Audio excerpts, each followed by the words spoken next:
thou art a ghost that hath come from the earth, or a phantom of night that hath no hollow, or one that lieth dead in the desert, or a ghost unburied, or a demon, or a ghoul, whatever thou be, until thou art removed, thou shalt find here no water to drink. Thou shalt not stretch forth thy hand to our own. Into our house enter thou not. Through our fence break through thou not. We are protected, though we may be frightened. Our life you may not steal, though we may be scared to death. Welcome to Scared to Death, Creeps, Peepers, Roberts, and Annabelles. I'm Dan. And I'm Lynze. You're Lynze Lou. No announcements today. We're just going to get into it. Not an announcement. What kinds of listener tales do you have for us today, Lynze Lou? Well, Daniel, I have 3 tales this week. Randomly all submitted by dudes. Okay. Which is kind of fun. Just like a different, I try to mix it up, but these all felt great together. My first tale, we are going to have a little throwback to a possible Spearfinger sighting. Spearfinger is a tale that you told earlier this year. I'll reference it when we get into it. Is it Cherokee? I can't remember. We'll get into it. Like I said, we'll get into it later. Okay. Because I have it in here somewhere. Yeah. And then my second story, a possible time lapse glitch in the Matrix. How did I get here? Very specific. Really, really freaked me out. And then my third story, a military-based story about what some guys saw on the watchtower. Oh, okay. Okay, cool. Yeah. I look forward to hearing those. Yeah, it's fun to have like an all-male perspective. Those stories definitely have a different tone. Oh, all right. I have 2. They are both excellent. No. The first one comes from one of our researchers in a very personal way. A friend of hers told her this story, and it is creepy. Is this from Molly? Yep. What starts off looking like a bad case of sleep paralysis / very lucid dream, nightmare, ends up appearing to be a very real case of an encounter with a pair of disturbing entities. Okay. And then my second story, a ghost story of sorts, begins back during the American Civil War. Despite taking place over 150 years ago, it was well documented by some local newspapers. I can't believe we hadn't heard of it before. It's not very well known. Yeah. But when you actually look into it, you're like, oh yeah, these old newspaper archives, there's a bunch of stuff back there, and it is really weird. Okay. Sad, scary, creepy, also maybe strangely comforting at the same time in certain ways, Okay. all wrapped up into the same tale. Sure. And I don't want to give anything else away. So when you're socked up and ready to roll. Look at these socks. They're so funny. Those are funny. They like little arms and little eyes. And it's what I love about it is that like if you're wearing them, because you guys know, I start physical therapy tomorrow. So I might be able to put my foot back on the desk soon. But it reminds me of the Swedish Chef Muppet a little bit, but like wrong color. But just the eyes and maybe like a skinny head. Yeah. Well, what's funny about them, they're opposite. So I have one on already. And on the other one, the eyes are on the back. So it's like one guy facing forward, one guy facing backwards. They're looking out every direction, keeping you safe. Thank you. Okay, so now that you're protected, I'm protected. Very little setup for this first story. All you need to know before getting into the story is that Molly claims it is 100% true. For the sake of the subject's privacy, she changed his name, changed the name of his university. But besides that, everything I'm going to tell you, she says really happened. It happened to Molly Box here at Bad Magic Productions. She was given the story firsthand and then cleaned it, into a nice narrative for some extra spooks, but no horror details were added. And I'll just share it with you now. Time now for the tale of He Was Real. Jason was sleeping, or at least he thought he was. He had stayed up until around 2 a.m. that night playing video games, a luxury he could only afford in the off-season. The 20-year-old was a wide receiver for Colorado State University. The school's name has been changed, and so has his name. And during football season, he was forced to go to bed early after grueling evening workouts just so he could wake up early the next day for even more grueling morning practices. But now it was a spring, and Jason was taking full advantage of the freedom he had away from the team's rigid training schedule. Unlike his freshman year, when he shared a suite with 3 other sweaty dudes, this year Jason was lucky enough to get assigned a single-person dorm room, and he loved having his own space. With no housemates around to steal from it, he was finally able to get a mini fridge, keep it stocked with protein shakes and Bud Light, even had enough room to set up the TV directly in front of his bed just where he liked it. This was and still is an unbreakable habit of his. Every night without fail, Jason turns on the TV and falls asleep to ESPN. While some people opt for the soothing rhythm of rainfall or whale songs, Jason prefers to drift off to the sound of sports commentators arguing over who is the real GOAT. This night, when he was done playing GTA, he switched the input of his trusty Roku to cable and went to bed under the glow of the bright TV screen. And like always, he fell asleep. Or again, so he thought. It felt like that eerie sort of sleep that lurks somewhere between conscious and unconscious, and disguises itself as both. The sort of sleep that makes your mind unfamiliar to you and saturates it with a viscous, sedate concern that you can never quite place. At some point, Jason thought he was awake. He was almost sure of it. His body felt warm and tired and tangible. His memory foam mattress and threadbare cotton duvet felt normal on his skin, and illuminated by the flickering television, his room looked the same as it always did. Or did it? Jason felt like his mind was working in slow motion. The TV. Something was wrong. It was too bright. Blindingly bright. Unbearably bright. Jason wanted to look away, to pull the covers up and shield his face from the insufferable glare, but he couldn't move. His body was numb to him. It was as if he didn't have a body at all. Perhaps he never did. Perhaps his arms and legs and torso and throat and face and skull were all just a dream, and now he's woken up. No, that couldn't be true. He was real. He was real. He was real. His mind raced. An oppressive panic smothered him. He couldn't think. He couldn't breathe. He couldn't... Wait. What channel did he leave the TV on? The screen was swimming with amorphous things. He didn't recognize them. Were they trying to get out? Jason felt like his brain was gasping for air, trying to find reason and clarity. He was real. He was real. This was a dream. Then the door to his dorm room opened. Someone was inside. Who? He lived alone. The door was locked, wasn't it? Jason saw the figure in his peripheral vision, walking towards his bed. It was coming for him. He tried to scream. He needed to scream. He needed to see the thing that was about to take him. He needed to fight. He needed to run. As the being drew closer, Jason could feel the numbness of his limbs slowly begin to thaw. Straining against the invisible force that paralyzed him, he tried to lift his neck. He could see it. It was standing at the end of his bed, directly in front of the glowing TV. It was shaped like a human, but it had no silhouette, no outline. The light from the television screen poured unobstructed through the translucent thing, as if it weren't there at all. But it was there. It was real. It was a man. Or it was once a man. Jason wrenched his mouth open to scream. His jaw cracked, but no sound came out. The entity did nothing. Moving the rest of his body was like trying to swim through wet cement. But the terror, the profound electric terror pulsing through his veins, fueled Jason's fight. With fury, the football player began to kick his tense legs at the shape, but his kicks were so slow, pathetic. His normally strong limbs, loaded with fast twitch muscle fibers, felt like they were being weighed down with miles and miles of heavy leaden chains. The translucent man still didn't move. Jason could now hear himself choking and screaming, "Fuck you! Fuck off! Get the fuck out of here!" Now it left.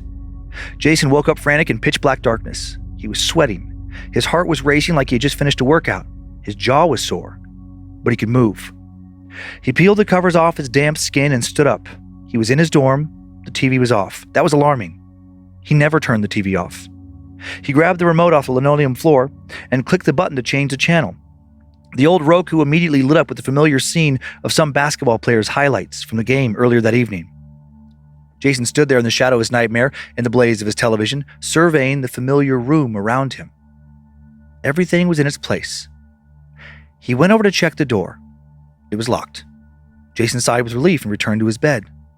After chugging the rest of the half-empty orange Gatorade on his nightstand, he laid down and tried to fall back asleep to the comforting, familiar sounds of ESPN.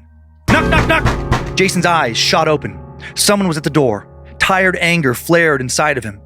He had just been able to fall back asleep after what felt like hours of tossing and turning, and now there was some dumb drunk kid knocking on his door seeking refuge for the night because he was a moron and lost his dorm key. It was probably Brad from down the hall. Brad was an idiot. Jason stomped to the door, unlocked the automatic deadbolt, and yanked it open. It wasn't Brad. Wasn't even a college student. Jason felt his brain sink into his skull. He struggled to comprehend time unfold around him and the two figures standing in front of him. One was a little boy. He was blonde and pale and ordinary, maybe 10 or 11 years old. His face was blank. He stared up at Jason. There was nothing to the boy. He was nothing. But he was real, wasn't he? Jason now felt like he was driving in a prolific, opaque fog without headlights. He was lost. There was a man standing behind the little boy. He was massive. Although Jason is 6'3", he felt dwarfed by this giant.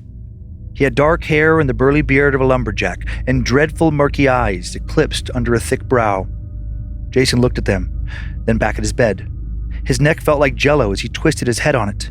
He became nervous his body might boil and melt and leave his skull to drown in a puddle of goo. No, that couldn't happen. It wouldn't happen. He was real. He was real. He was real. Someone was in his bed now. A man, it seemed. Perplexed, Jason tilted his head and squinted at the pile of body and cotton sound asleep where he should be. Jason felt jealous. He would like to be asleep. Knock! The little boy was still at the door, the man still behind him. Jason turned back around to face them. Do you guys need anything? Jason asked. The words he heard come out of his own mouth were far away and delayed, like it was an eternity between when he spoke and when his voice finally dissolved into sound. They just stared at him. Jason peered back over his shoulder at the man sleeping in his bed. He was gone. How could he be gone? He was real, wasn't he? Fear, solid, palpable fear took hold of him. He looked at the boy and the man. The little boy twitched. Jason grabbed the heavy door and slammed it shut. He expected to hear the loud clank of the automatic lock and dense door clicking securely into place, but all he heard was a sickening, dull, fleshy thud. His gaze was fixated at the little boy's skinny arm, dangled between the door and the door frame.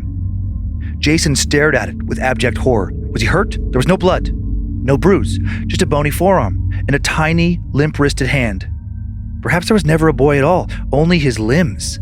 No, the little boy was real. He was real. Jason shook his head, trying to dislodge his thoughts from the crevices that had fallen into his brain. He looked down and screamed. Both of his hands were pressed flatly against the door, pushing it hard against the little boy's arm. Jason jerked his arms back in revulsion, fell onto the floor, pain surging through his body as it slammed against the linoleum. The world was quiet. Fluorescent light from the hallway beamed into his room. The door was wide open. The little boy and the giant man were standing there side by side, gazing vacantly down at him. Jason opened his mouth to beg for his life and sanity, but the words died in his throat when the little boy abruptly ran away. Jason could hear his tiny footsteps fade down the hallway, clatter down the stairs like marbles tumbling down. The giant man raised his arm. Jason braced himself for the strike. It never came. The just man just gently grabbed the handle and slowly pulled the door closed. The deadbolt clicked into place.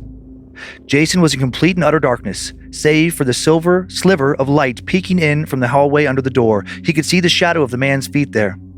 Jason didn't move. He didn't breathe. Beads of sweat trickled down his brow and onto his eyelashes. His heart was pounding. He stared at the shadow under the doorway, waiting for it to disappear, willing the man to follow the little boy through the hall and down the cement stairwell into nothingness. Bam! The giant man slammed his fists against the door. The whole room shook. The linoleum floor fractured open a bit. Jason heard someone speaking to him. He turned around. He wasn't alone. Someone was in his bed. He was asleep. He must be. Or maybe he was dead? Dead and tired and buried in a cotton duvet, too grave-bound to be disturbed by violent knocks on heavy doors. A tall, indistinct figure was standing next to him now, staring down at the body in the bed. Please, Jason whispered. The tall figure turned his head. He stared at Jason. His eyes were blurry and immaterial, but he was real. Suddenly, his jaw dropped open. It dangled there unhinged, as if it were making way for a terrible procession of screams. Bang, bang, bang, bang! From out of its cavernous mouth erupted the violent sound of someone pounding their fist against a heavy wooden door. Jason woke up. The next morning, Jason met his teammates for breakfast in the dining hall. He was groggy and exhausted, still felt a vague sense of dread left over from his bizarre series of what he thought were still dreams the night before. That's what they had to have been. That's all they were, dreams, vivid, terrible dreams. He was quiet that morning in the dining hall. Although he was mostly convinced that the previous night's horrors were just the work of his unconscious mind, he still couldn't think of anything else. He also didn't know how to explain any of it to his friends, so he just kept to himself in his pile of pancakes. But then one of his teammates, Brian, spoke up. Jason wasn't as close with Brian as he was with the other skill position players, but he knew the guy was a year older and a top recruit for defensive end. And Jason also knew that Brian lived in the same dorm as him, just on the other side of the massive building. Brian went on to tell them that the night before he couldn't sleep a wink because of what he thought were some drunk jerk-offs running up and down the hallway at 3 a.m. His girlfriend was there too, but she didn't seem all disturbed by the loud stampede outside their door and slept through the whole thing. Pissed off, Brian crawled out of bed to go yell at whoever was making all the noise, but when he swung open the door and stomped outside, he didn't find the hallway littered with blacked out sophomores like he'd been expecting. Instead, he saw just two people, a little boy, a giant dark-haired man. He said he just shut the door, shrugged his shoulders, and went back to bed, but Jason could tell that these figures scared the hell out of Brian. And they certainly scared the hell out of him. Whatever they were no dream. They were real, they were real, they were real. No resolution? You know how I feel about that. Well, kind of. He had resolution in the sense that, like, wasn't a dream. Well, yeah, but we don't know what they are. We don't know what they are. We don't know what happens next. True. Molly, call your old college friend. Yes, and he doesn't know what happened next. Just that. Well, he lived there. Like, did they come back more? Was it just a one-time thing? He would have said. I need to talk to Molly. I have questions. Yeah, I really like that because like when I was going through it first, I'm like, this is just a weird dream. Yeah. Spooky. Yeah. But like a weird dream, and then I was like, oh. Yeah, because Brian, not Brad, could confirm it. Yeah. And also, like, and I think he said they were not in the same building. They were in the same building, but like across the building from one another. And I think that was an important detail that they were in the same building. I was thinking like building, like a U-shaped kind of building, one, So in the middle of the night, they both saw these weird figures. It's strange it's a big man and a small child. Because for a second I was like, oh no, it's a black-eyed kid. I knew that when you reacted that way. I'm like, oh, she's thinking it's a black-eyed kid. Yeah. But then when there's the guy standing behind him, maybe that's how you become a black-eyed kid. Who knows? Yeah. I guess you don't have any photos. No photos. I do have a picture. No pictures associated with this story, but when I did an image search for creepy boy and man ghost, the first 3 pics that came up were all of actor Ted Danson. Oh, I thought you were going to say Gary Busey. Nope, Ted Danson. Oh, okay. Okay, so this is from the 1987 film 3 Men and a Baby, starring Danson, Tom Selleck, Steve Guttenberg. I forgot about that movie. And you can see that human shape in the window? Yeah. Well, that little boy? Yep, this shot led to an urban legend that part of the movie was filmed in a house haunted by the ghost of a boy who died in the house. Oh, that kid's not supposed to be there? It's not a kid, but Tom Selleck cleared this up in an interview. This was filmed on a soundstage, and the figure in the window is just a cardboard cutout of Ted Danson. It sure is. The more you look at it, right. The more I'm like, oh, okay. Yeah, he played an actor in the movie named Jack Holden, and Jack had cardboard cutouts of himself all around the house. I just thought that was kind of funny. That is funny. That it led to like internet lore. It's like, oh, this was filmed. And it's like, no, that's just a cardboard cutout in the window of Ted Danson from the movie. That's great. Oh, just the one photo? Yeah, just that one. Oh, when you said the first 3, I thought it was going to be 3. Oh, you said the first 3 photos were of Ted Danson. So I thought it was going to be... Yes. Yeah, the first 3 that came up. Yeah, were all that. Yeah, exactly. Got it. Funny. I forgot about that movie. Mm-hmm. Yeah, it was huge. Mm-hmm. Yep. 3 Men and a Baby. And then there was like... There was a sequel or 2. 3 Men and a Toddler, or 3 Men... There were like... There was another 3. I know. I can't remember. I know. And it was like a very stupid... But I remember being allowed to watch that movie at some point, and I thought I was very mature. Because for a while, my parents wouldn't let me watch it. Sure. I don't know why. Too little. Well, yeah. Okay. So you ready to leave behind Molly's friend and head to a very creepy ghost story set in Indiana? Yeah, let's go. Okay, decent amount of historical setup before we get into the spooks of the story. It really starts to build about halfway through. Okay. So for this one, we're headed back to the Civil War era America to explore the origin story of one of the most haunted houses in Indiana, an unassuming 2-story brick home that sits atop Madora Hill in Jackson County, Indiana. The house was built in 1843 by Dr. Creed Wilson for his wife Sophia Douglas Wilson and their infant son Aesop. They were a well-to-do family, and wanting the best for his beautiful wife and darling baby boy, Creed spared no expense constructing what back then was considered a fairly luxurious abode. According to one 1935 Jackson County Banner article, the designer Creed, hired to furnish his estate, brought fine furniture from Louisville, Kentucky, and Cincinnati, and imported Persian rugs, a fancy hanging kerosene lamp for the living room, and other knickknacks that went to make a cold building of brick and wood a home. Despite Creed's efforts to imbue the place with warmth, the flicker of joy that once flared in the lone home on Madora Hill quickly died out, and a cold, gruesome, malevolent entity moved in. Time now for the tale of a mother's love. Sophia Douglas Wilson begged her son not to enlist. Like all good patriotic mothers in polite company, she spoke exuberant words of praise for all the young boys fighting for the Union. But in the quiet privacy of her Indiana home, she declared freely that all those brave young Union soldiers were marching towards nothing more than their own graves. She told her son Aesop just as much. But the near certainty of early and gruesome death didn't seem terrifying to the young man. It seemed honorable. War to him meant heroism. Sophia tried to appeal to the side of her son and argued that honor bound him not to the battlefield, but to his home, where he had a responsibility to take care of his mother and his father, Dr. Creed Wilson. Of course, this fell on deaf ears. And when President Abraham Lincoln called for 75,000 volunteers to join the Army in April of 1861, Aesop Wilson was more than ready to answer the call. Without a word to either of his parents, in the dead of night, June 11th, 1861, Aesop enlisted in the Union Army and was sent to Jefferson City, Missouri to join the rest of Indiana's 22nd Regiment. Aesop departed his childhood home to fulfill his glorious duty and defend his homeland. And if destroying the enemy would bring his death, so be it. He just hoped he could take a few Confederates down with him, thought the 18-year-old. After he enlisted, Aesop sent letters regularly to his parents to let them know he was okay, but only one ever reached them. On September 21st, 1861, Aesop wrote from War Eagle, Missouri, "Mother, I write you a few short lines to let you know that I am well, fat, ragged, and sassy. We are now on the War Eagle, one of Uncle Sam's boats, on our way from Boonville to Jefferson City. We left Jeff City Wednesday night and ran up to Glasgow, about 100 miles from Jeff City, where we was landing and sent out some troops to attack a succession battery. This will probably be the last time I will write you, for the mail does not come up as far as our camp. We have been having a hell of a time lately. 15 minutes notice is all we get of marching orders. I have traveled nearly 600 miles now, and I have the first Confederate to see yet.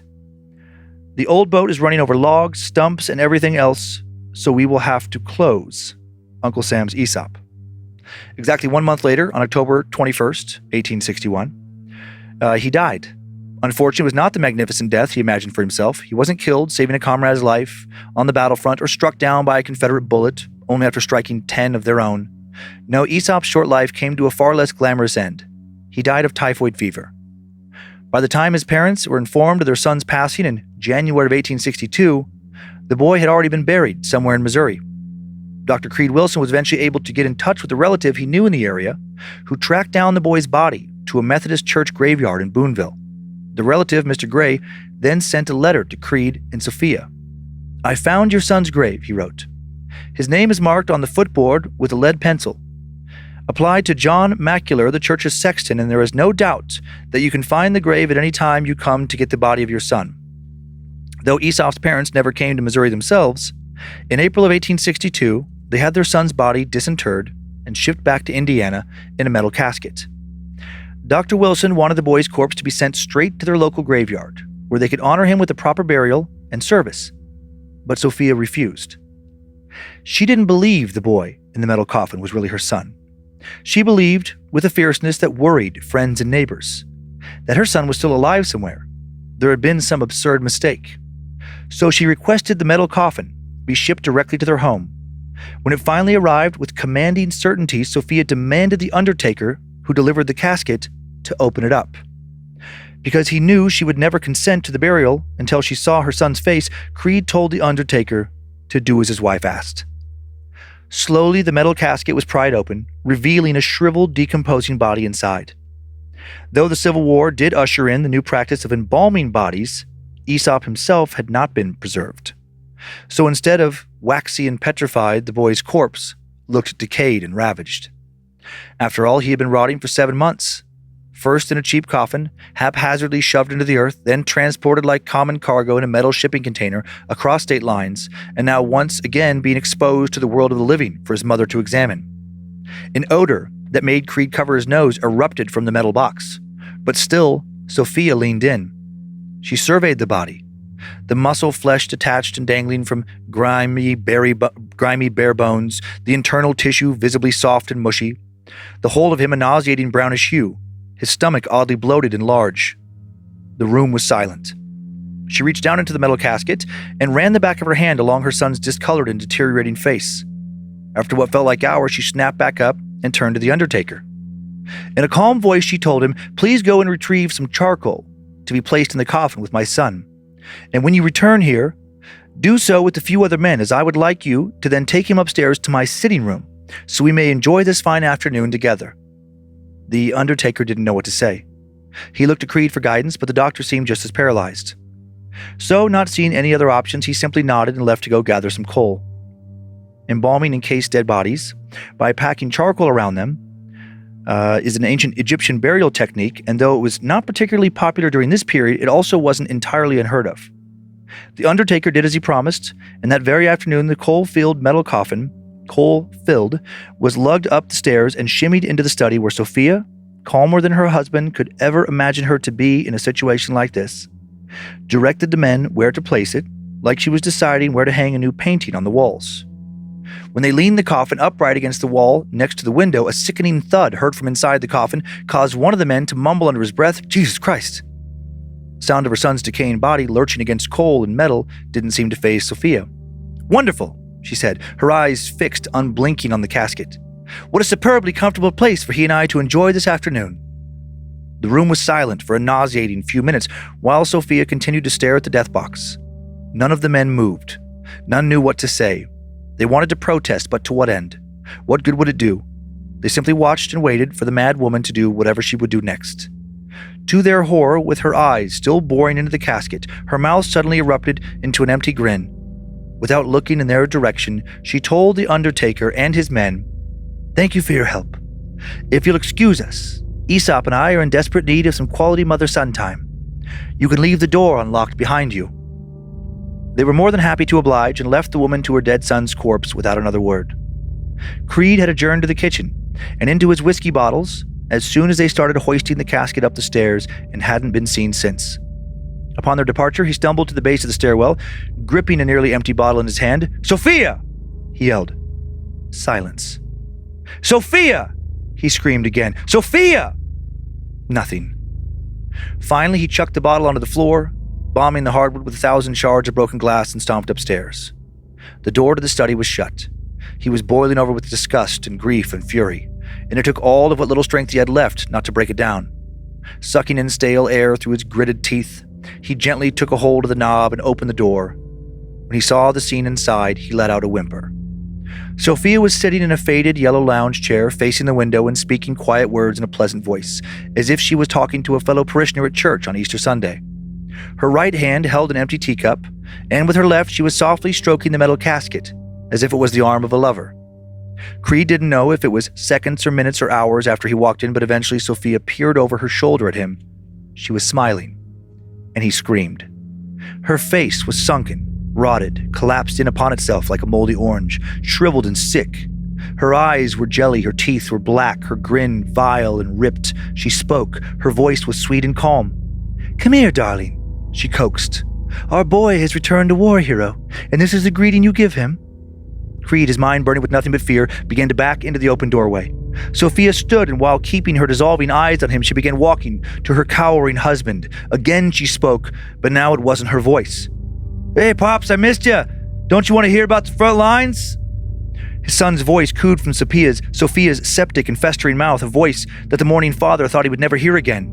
Creed stumbled backwards out of the doorway and onto the hallway floor, devastating horror and awe suffocating his insides. He disintegrated into a fit of agonizing sobs and screams.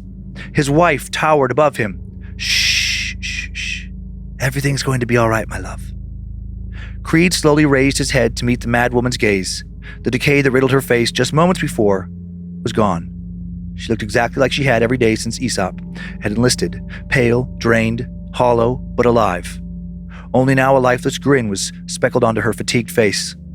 Sophia knelt low to caress her husband's head with her soft hands, just as she did to her son's decomposing face mere hours before. "It's all right, my love," she whispered. "Our son is home." Creed watched as she stood up and walked back into the study. In the doorway of the room, Sophia paused for a moment, staring at the metal casket by the window. Then, with her back to her terrified husband, crumpled on the floor, she reached for the door behind her and swung it violently closed. For 12 years, Sophia Douglas Wilson kept her son's dead body by the window. What? 12 years. By the window of her second-floor study. And for those 12 years, the devoted mother spent her mornings, afternoons, and nights amiably conversing with her precious baby boy. Of course, rumors of the ridiculous mad woman on Madora Hill immediately inundated the small town, and neighbors would snicker and laugh as the old woman talked to a casket in the window. But soon those who made fun of her began to fear her instead. As the months and years wore on, through the second-floor window of the house on Madora Hill, which was in full view of anyone who walked by, neighbors and curious townsfolk no longer just saw Sophia Wilson talking to herself in a metal casket. They saw other people, or more accurately, other things in the study with her, glowing white wraiths standing behind the woman and her dead son looking through the window at whoever was looking back. They saw Sophia Wilson's face change, and not just with age. One moment, the mother in the window looked as normal as a woman storing a casket in her study could, and the next her face would appear mutilated and sick, just as Creed saw that very first afternoon. In moments like these, when death infested Sophia's face, even from the street, you could see the bile dribbling over her decaying lips and malevolent smile, and no matter how far you stood from the house, you could make out the putrefied tendons and spoilt insides behind her rotting skin. Friends and neighbors also reported that if you were to walk past the Wilson residence while Sophia was having one of her afternoon chats with her dead son, you could hear their conversation. As clearly as if you were in the study, you could hear the syrupy, sweet, exceedingly affectionate things Sophia was telling her dead son, as well as the sorrowful sound of Aesop's spirit begging his mother to release him. His mother, however, never seemed to hear her son's desperate pleas. That was until 1873, when she finally did release the boy. That year, after more than a decade of suffering as his wife hoarded their son's dead body and festered in the study with horrors he didn't care to know or even acknowledge, Creed Wilson found a way to get Aesop's corpse out of the house and hopefully his wife back to sanity. For $50, he hired two spiritualist mediums, Mr. and Mrs. Kegwin from Louisville, Kentucky, to come host a seance in his home. The Jackson County Banter reported on the event, saying that Mr. and Mrs. Kegwin arrived during a gloomy afternoon and arranged for a seance that night. Curious neighbors, bonnets and hats pulled over their eyes, trudged through the heavy rain to gather at the home as soon as darkness fell. After a long, terrifying pause, Mrs. Huffington, a local who attended the seance, says a muffled voice, dim and faint, can be heard in the next room, seeming to hover over the pale form of Mrs. Wilson. Mrs. Wilson, trembling with emotion and certain it was the voice of her son, asked, "Who is this talking?"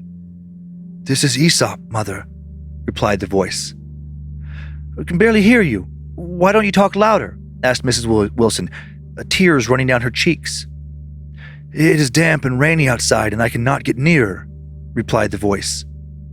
The article goes on to say that after a while, Sophia eventually asked the disembodied voice if he would like his remains to be buried. "Yes, Mother," it replied. "Where?" she questioned. "In the cedars just north of the house," replied the voice. Aesop's remains were buried, at long last, the very next day. Creed died 2 years later. 2 years after that, Sophia died as well. Although she requested to be buried in the cedars next to her son, her body was instead placed next to her husband at the family cemetery in Lynze. They named no heirs to inherit the home, so as the decades passed, the haunted house of Madora Hill and the boy buried in the backyard became overrun with weeds and rot. That was until 1926, when U.S. Highway 50 was built and Aesop's remains were disinterred and moved to an unknown plot of land in order to make room for the new pavement. The house remained abandoned for 32 more years until it sold and turned into the Madora Interdenominational Christian Mission Church. According to one Columbus Herald article from 1959, the process of clearing the property for the House of God actually began in July of 1958, exactly 100 years after the original house was built. Although the original house is now gone, Creed and Sophia dead, and Aesop's body no longer imprisoned on the grounds, the land that once held the Madora haunted house is still exactly that, haunted. But that will have to be if we choose to tell it a story for another time. Knew it. Knew it would still be haunted. Aesop's got some things to say. Yeah, there's a bunch of interesting news articles from like back when this was going on. Just, concerned neighbors and yeah. A dozen years. A dozen years. Here's the thing. I love you so much, and I love our kids so much. Yeah. I'm not hanging out with your casket. No. Not for outside of your funeral.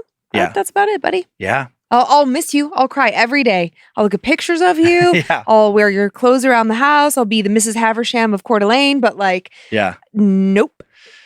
Oh. Nope. Well, go ahead. Nope. Just lots of nopes. This led me to an interesting thing I found on the internet in 1 second. That'll be the third thing. First, just 2 pictures related to this story. They're both from the Jackson County Banner, Wednesday, January 23rd, 1935. They wrote about the story.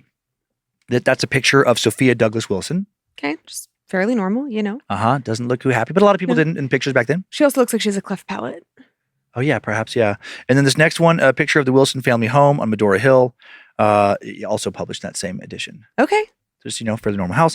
Now, this story made me curious about other parents keeping the bodies of their children with them. Oh, gosh. I found a 2013 Daily Mail article. This is the crazier story about a woman in the country of Georgia who had so far kept her grown 22-year-old son's body in her cellar for 18 years.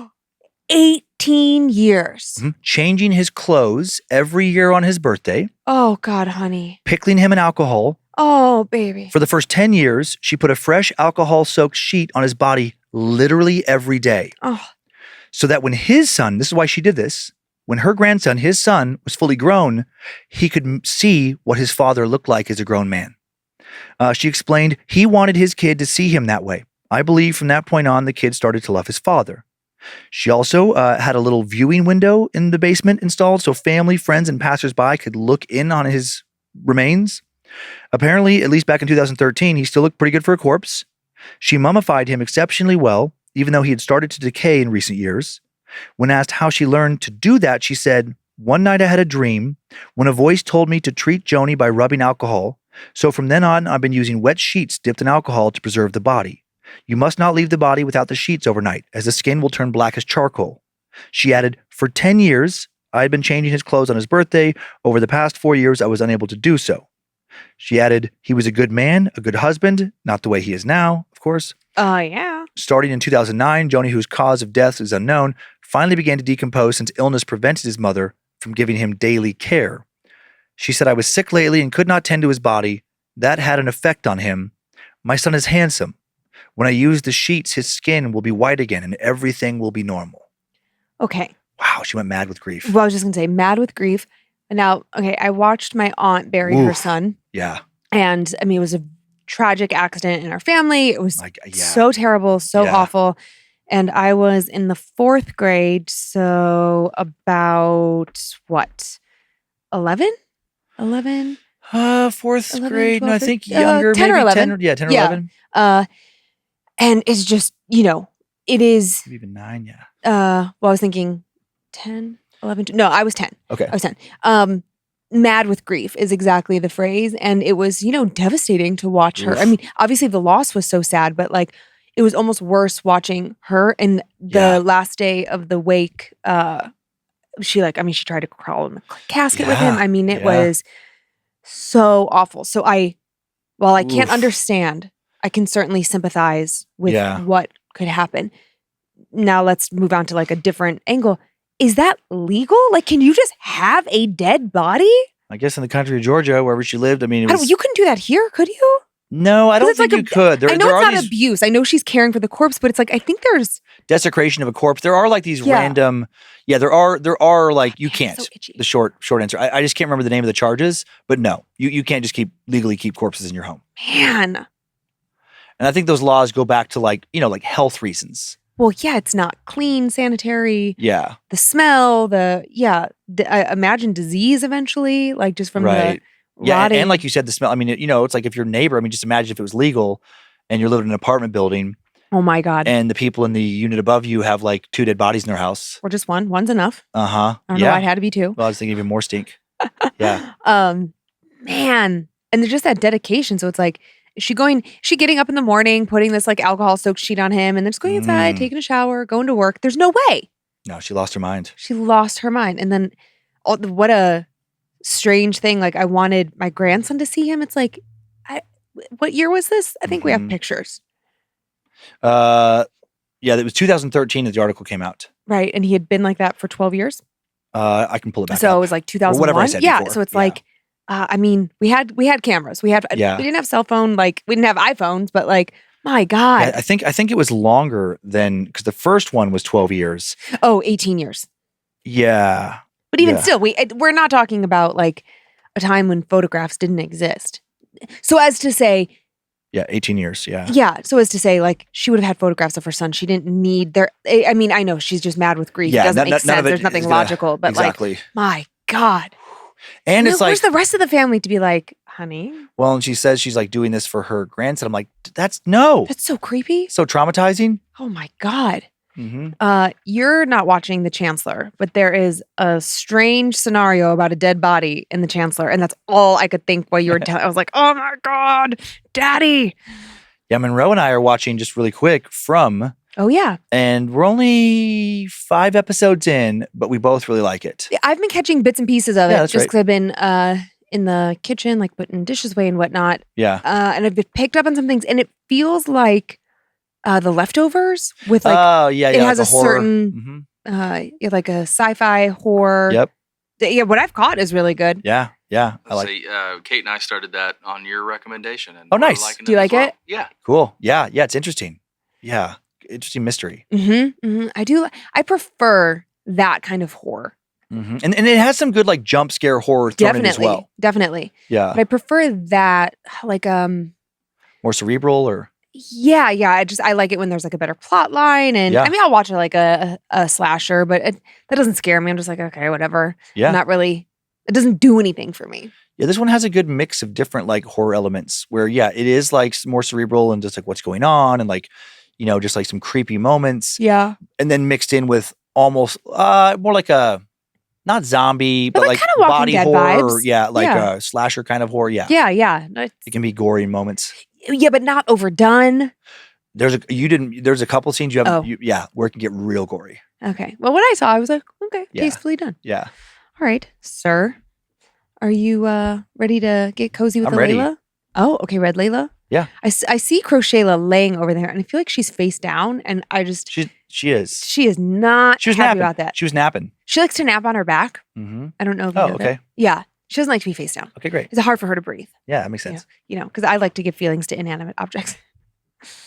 All right, here we go. Our as a reminder, this is going to take us back to the legend of Spearfinger. Yes. Hey guys! So I was listening to this week's episode this morning and almost had to stop the car from shock. Dan started on the Spearfinger story, and though I'd never heard it before, I know this area in question very well.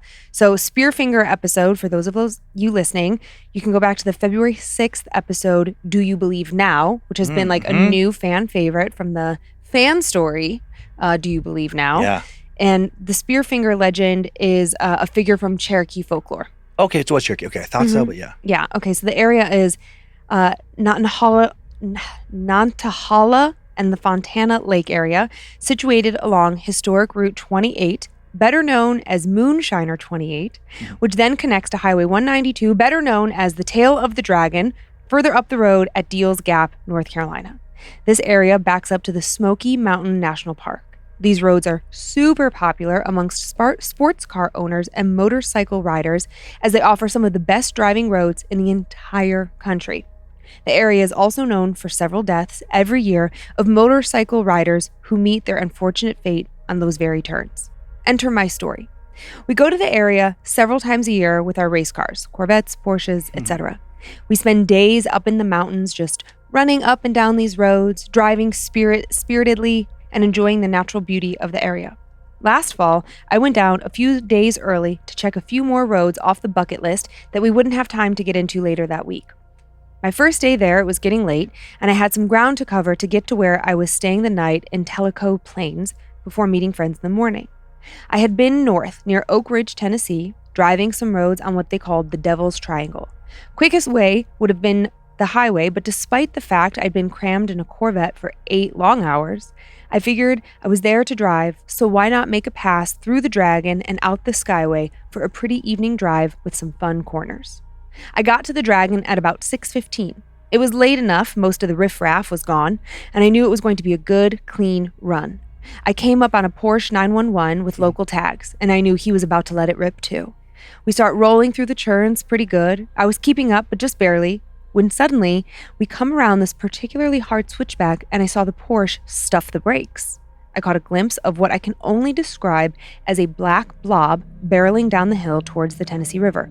It all happened pretty quickly. I just assumed that what I'd seen was a bear. That made sense. But after that, the Porsche decided to chill on the throttle, and we drove calm until we got to Deal Gap at the end of the Dragon. The Porsche pulled over, so of course I was curious about the bear, and I pulled in behind him. As we got out, he looks at me and he goes, "Dude, what the fuck? Did you see that shit?" "Oh yeah, the bear? Yeah, that was nuts. Good save, bro." But he says, "That wasn't a bear. It was, I don't know what it was." I kind of blankly stared at him, and I think he realized how crazy he sounded, but I could see on his face he was really shook up. He gained his composure a little bit and explained what happened a bit better.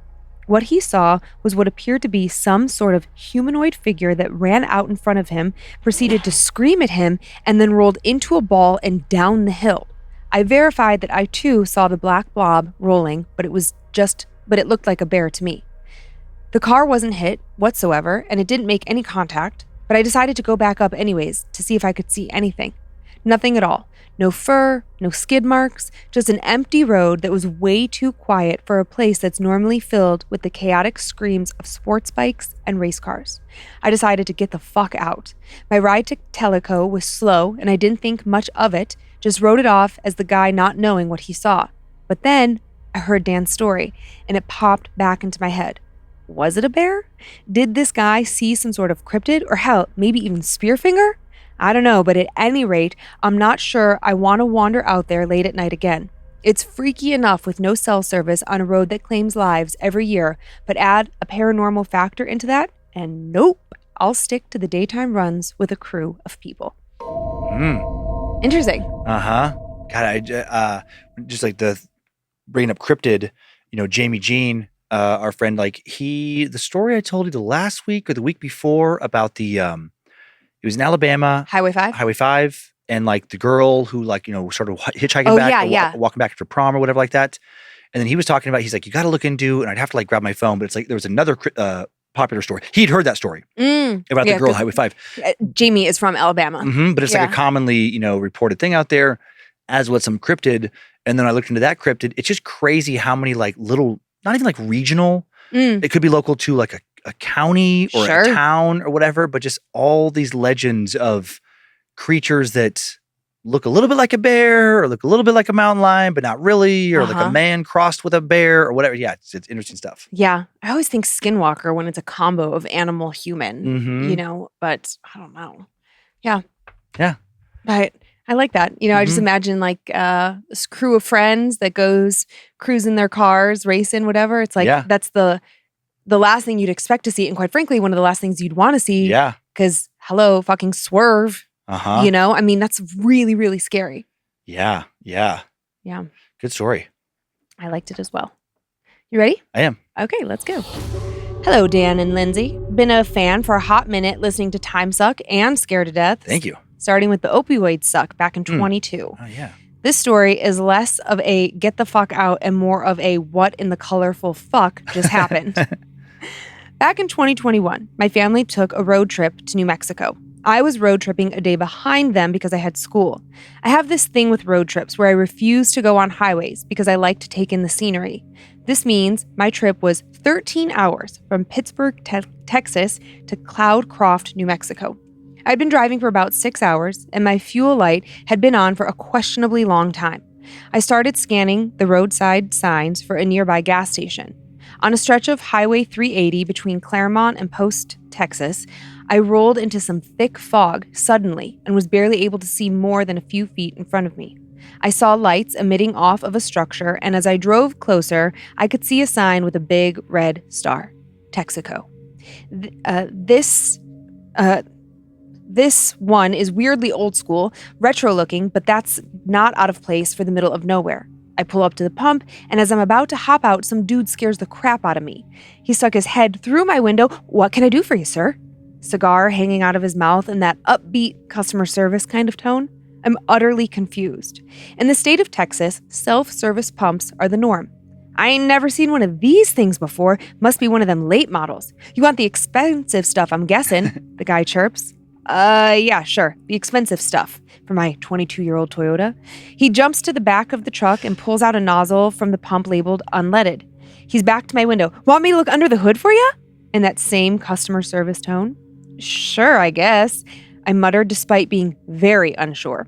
I popped the hood, and I can hear him muttering, "Shit, I ain't never seen this before." Growing uneasy, I glance at my phone.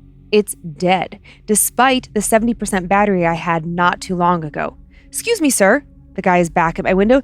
"Didn't see much on the engine, but your front tires were low, so I already filled them up for you." The pump clicks, and he disappears. A second later, he reappears. "All right, sir, that'll be $11.73. Gas is getting expensive these days, ain't it?" I hand him $11.73 in various coins from my ashtray of coin, leave with a full tank of gas. As I pull away, the fog that covered everything dissipates. I glance out my rearview mirror, and I can't see the Texaco sign. I pop a U-turn and turn back, disturbed by this discovery. There's nothing, not even a sign of the building's existence. My phone lights up with a million notifications from the last 30 minutes from my mother and various family members. I call my mom, and she answers with a big sigh of relief. Apparently, she was watching me on Life 360 and saw my icon just stopped in the middle of nowhere. They were frantically calling and texting me to check on me. I reassured them I was fine, but did not tell them what had just happened. They would have surely passed it off as me being imaginative. Non-believers, am I right?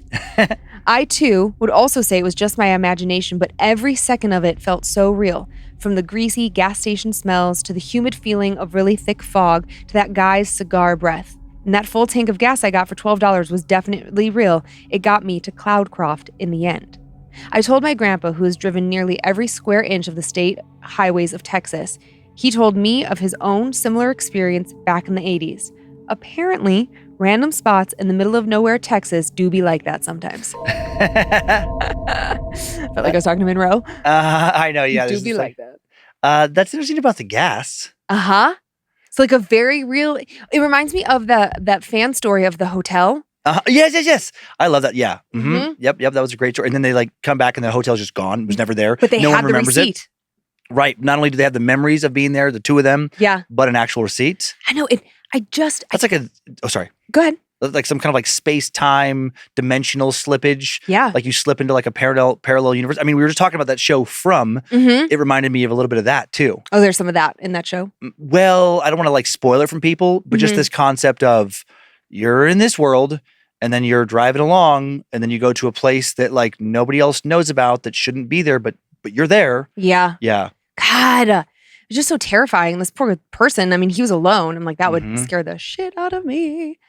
But yeah, he walked away with like he had a tank of gas. If nothing else. Right. $11.73 for a tank of gas. Also, like, as soon as I got to that part, I'm like, oh, this is going to be a time lapse. Like, there's a weird, because nobody's getting a full tank of gas for $12. That's not possible. Right. That's another good story. I like those little like quick weird ones. That one reminded me almost of like Twilight Zone. Yeah, with like this like very specific character. You can kind of picture him too. And the smell, right? Into the smell of the cigar. Like the greasy smell of a gas station. I know exactly what he means. Just like, oily. Sights, smells, sounds, tactile touches, and then like taking a physical thing from it. Yeah, and he definitely gave him $11.73. Right, so there's also that. Like, you get to where you're going and what he called it, a coin, ashtray of coin. It was just, it's missing $12. Like, that's pretty noticeable. That would be such an amazing experience to have with somebody. I mean, like if it wasn't just you, like let's say you and I are on a road trip and we're driving around and we go to some, I don't know, just the same thing, like some gas station. Right. Along the way. Yep. You just see it, you pull over, doing like a little, like not necessarily the freeway, but like a little highway. Yeah. And you pull over this gas station and then let's say like in this example of you and I, we get to the next town. And once we're there, it just comes up conversationally like, hey, how's your trip been? To some bartender, waitress. And we're like, oh, it was really cool. We stopped at a fun little gas station about, 2 hours back down the road or whatever, half an hour. And she's like, are you sure? Half an hour? I'm like, yeah, it's in this town, like blah, blah, blah. And they're like, that's not a place. And then you go on the map and you look and it's just not there. But it's not just you, like you and the person you're with. That would change the course of your life potentially. Absolutely. Well, and the fact that like this guy's family could see him on like 360 is like Find My. So it's like you just see this blip. And it stopped moving for a while, right? He was just stuck in one spot in the middle of nowhere. Yeah. And like, of course, I mean, as a parent, as a friend, whatever, you're just like, oh my God, they're being robbed, they're being murdered, they've broken down, they're broken down and they don't have service. Right. And the fact that his phone, he had 70% battery and then got off the freeway to get gas and his phone's just dead. That's so weird. Like, yeah. Like it just drained so much. That's almost like some alien abduction. Yeah. Like, I'm just thinking of like these aliens who really don't want you to know what happened, and they actually put gas in your vehicle and put this false memory in your head. Maybe. Yeah. Could be. Weird. Yeah. I mean, maybe it felt like 30 minutes for him sitting there, or like his family could verify for 30 minutes. Like getting gas doesn't take 30 minutes. So I guess also I didn't realize this, but he lost time. And that's that, like, again, whenever these things come up in stories, I think of simulation theory. Yeah. Where it's like the little glitch in the Matrix, this little video game we're inside, just glitches for a little bit. Freaks me out. Good voices too. That's really fun narration. Oh, thanks. Yeah. My face hurts so bad, you guys. I have such a dry face. My face hurts. Oh boy. I know. And I can't oh God. I just feel like my face crumbling. I'm like, okay. I was picturing your face. Just like falling off. Well, the lady in my second story. Oh. Like it just starts looking like it's rotting and falling, but then you snap back and it's regular. It would be so cool if I could do that in the middle of a story. It would be cool. It would be great for our show, actually. It would be great to watch you lose your shit. Yeah, but then people would be like, oh, it's just CGI. But isn't that crazy about today, actually? Like if that happened, okay, we're on the show. We're getting filmed. That happens looks very realistic in 60 or somewhere where like there's good definition, but practical effects or whatever, like there is no CGI, special effects haven't advanced yet, because then it would freak people out. Yeah. Now you could legitimately have the most terrifying experience ever, and then AI. Yeah. CGI. You'd have to start murdering me or something. Like something really aggressive would have to happen. Yeah. Yeah. Just a deep fake. Oh God. All right. Ready? One more? Yeah. All right, this story is called What We Saw on Tower Watch. I was pretty used to the military life, but not deployment life. I was 3 years in at the time and a newly promoted sergeant on my first combat deployment ever. It started halfway through my tour in Afghanistan. Because we were undermanned, I was put on Tower Watch detail with a good friend and a good soldier. One particular night, a night I'll never forget. Tower Watch that night was like any other. Calling out convoys, target locations, and filling out range cards. Usual, boring stuff. Around 10 p.m., we were doing the usual chain smoking, talking about nothing, and I asked my buddy if he believed in the supernatural or paranormal. He gave me an answer I would have expected from him. He said, "Are you high? Why in the hell would I believe in that shit?" He continued to lecture me on why it was stupid, and the only people who believe in stuff like that are hippies and crackheads. But then he did say something else.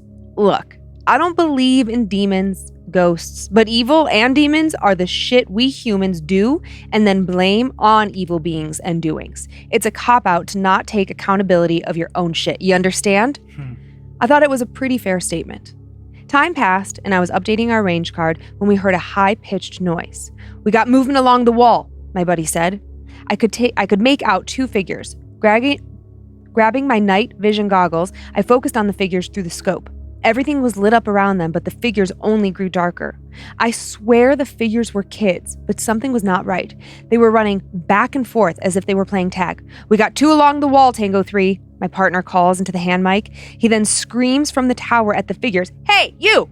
This is a restricted area! Move away from the wall and leave the area immediately!" The figures immediately stopped and stared at us.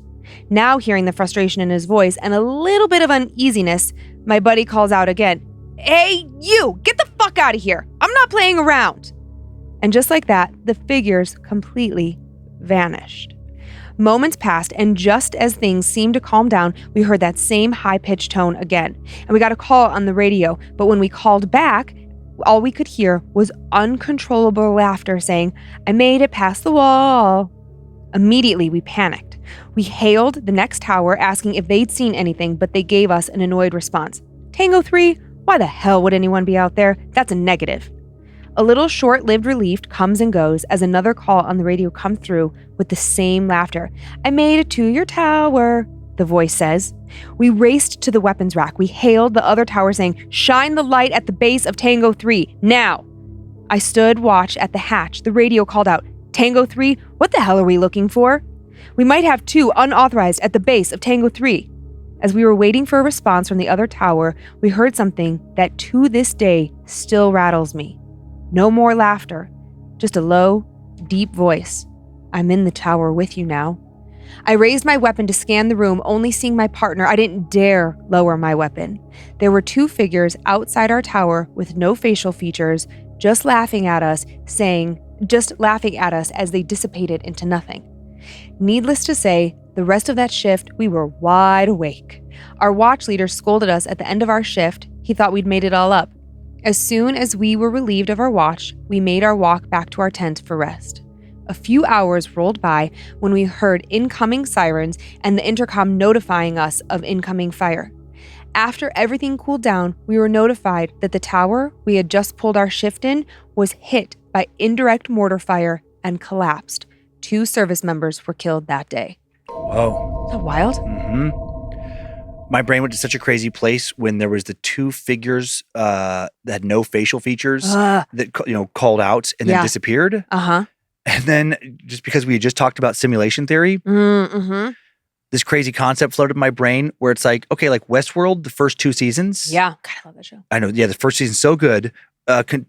Combining that with like simulation theory, I was just thinking like, okay, let's say we are in some kind of game. Yeah. And then there's these other beings out there that can play the game. Right. And just like Westworld, there's these artificial intelligence robots that they think they're real or starting to. And then you can buy a ticket to go into this park and interact with them. Right. So, and kind of mess with them. Yeah. What if like basically in this scenario, all of us here on Earth, we are the Westworld robots. We think we're real. Oh my God, we're just starting to recognize our conscience, our consciousness. Yeah, they've given us consciousness.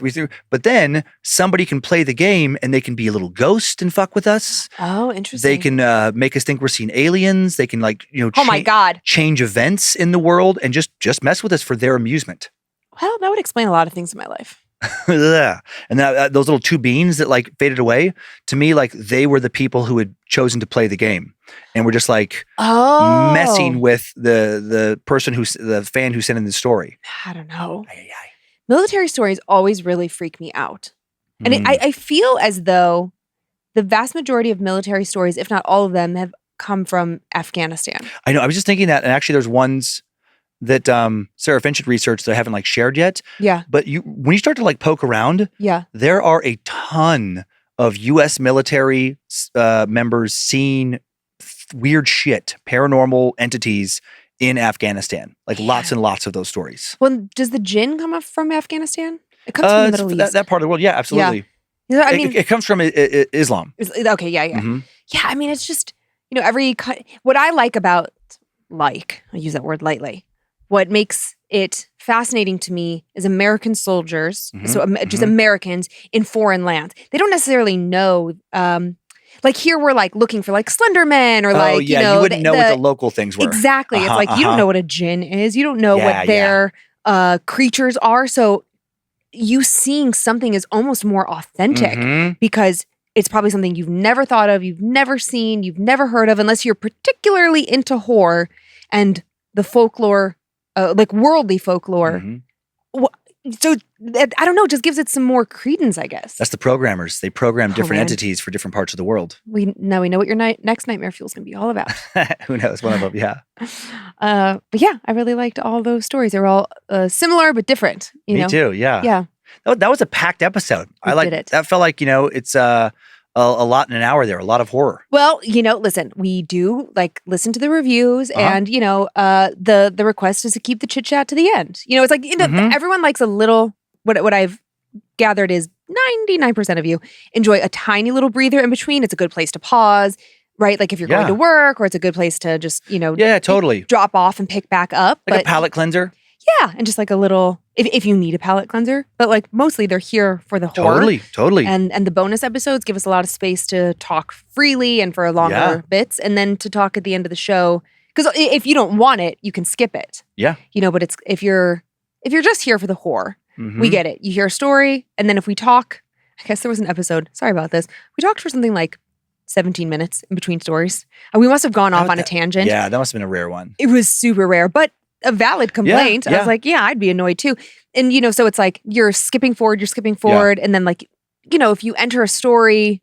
Totally. So it's like, we get it. We're aware. We're not going to, change the format of the show, but we can be conscious. And so it's like, I reined back the, early part of the show announcements on TimeSuck. Yeah. A lot of episodes now I have, one small one or none. Yeah. And I've seen more reviews reflect that too, where they're like, man, episodes have been tight lately. Yeah. And it's like, I think sometimes like any job, you kind of like, you do it long enough, you forget why people liked the work you were doing initially. Right, And you're like, right. oh yeah, little reminder. Yeah. They're here for the stories. Yeah. And like, we're realistic. Not everybody can afford like ad-free episodes. That's not an option for everyone. And with all the content out there, it's Totally. like you're trying to consume so much. So it's like if you're someone who's not paying for ad-free episodes, which totally like get it. Yeah. Now you've got to fast forward through ads Totally. and us chatting. Mhm. I can completely respect why it gets frustrating. What did we just watch recently that we had freaking ads in? Yeah, we just weren't expecting it. It was the eyelashes of Tammy Faye. The eyes of Tammy Faye. Tammy Faye's eyelashes. But yeah, really good movie. Really good. Jessica Mhm. Chastain. Excellent. I was just thrown because I forgot that on Hulu and maybe some of the other platforms, even if, well, obviously you pay for the streaming service. Yeah.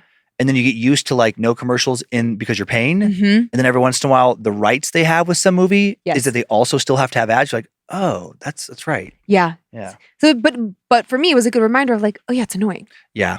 And those you can't fast forward through.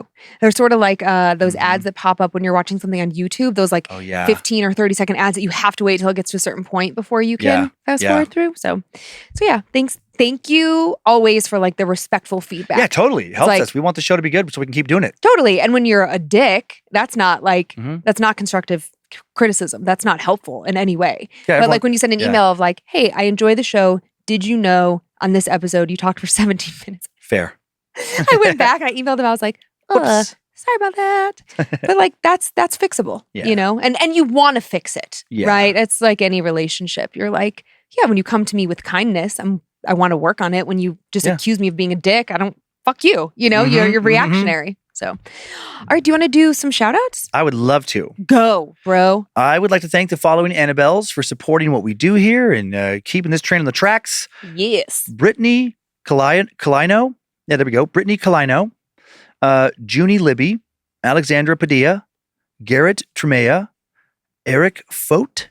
Stacy Berry. Taylor Graves. T. Branson. Heidi. And Elijah Bryant. I forget about the name Elijah. It's a good Fun name. name. Mm-hmm. When you said Garrett Tremea, I immediately went into the Tremea. Oh, haha. Yeah. Great HBO show if you haven't Mhm. watched it. So good. And our favorite city. Mm-hmm. Yeah. Yep. It's a great show. Yeah. God, love it. Okay. I'd like to thank the following Annabelles as well for supporting us here and all that we do. Sam, R.U. Voodoo, Laura Broussard, Sydney Spencer, Mariah Prokaska, Mariah Prokaska, Brenda Velasco, McKenna Coppinger, Donna Merrill Klassen, Tracy Hill, and Ruben Adams. I really got those last two. Yeah, you nailed them. I feel like I crushed it. Okay, and then I just have a few spoopy shout outs. Okay. To Nicole from Crystal. Happy birthday. You are the light of my life. You mean the world to me. Thank you for all you do and your never-ending support of this single mom and her space newt. Oh, I love the love between two girlfriends. It's very Yeah. different than two dudes, but Yeah. it's like so sweet. To Lola from Amelia. I love you and I'll miss you always. Amelia had to put her dog Lola down recently and unexpectedly. And to Nikki from Sierra, thank you for being not only the best mom, but my best friend and my rock. Happy birthday. I love you more. Aw. I know, so sweet. And that is our show. Thanks for continuing to send in your personal tales of terror to mystory@scaredtodeathpodcast.com. You can email us for everything else. info@scaredtodeathpodcast.com. Thank you to Logan Keith, editing and publishing today's show, scoring it as well. Thank you to Heather Rylander for organizing the My Story emails, to book editor Drew Atana, polishing and preparing listener stories for book number 5. Big thanks to producer Molly Jean Box for finding both stories I told this week. We are on YouTube if you'd like to watch this show. We're on Facebook and Instagram where we post pics that accompany episodes and more at Scared to Death Podcast. We have a private Facebook group called Creeps and Peepers that is a blast. Big thanks to the All-Seeing Eyes, the Creeps and Peepers moderators. Thank you for continuing to be fantastic. And enjoy your nightmares, Creeps and Peepers. Hope you were scared to death. Bye. If spirits threaten me in this place, fight water by water and fire by fire. Banish their souls into nothingness and remove their powers until the last trace. Let these evil beings flee through time and space. Evil may pass through, but hath no home here within, scared to death.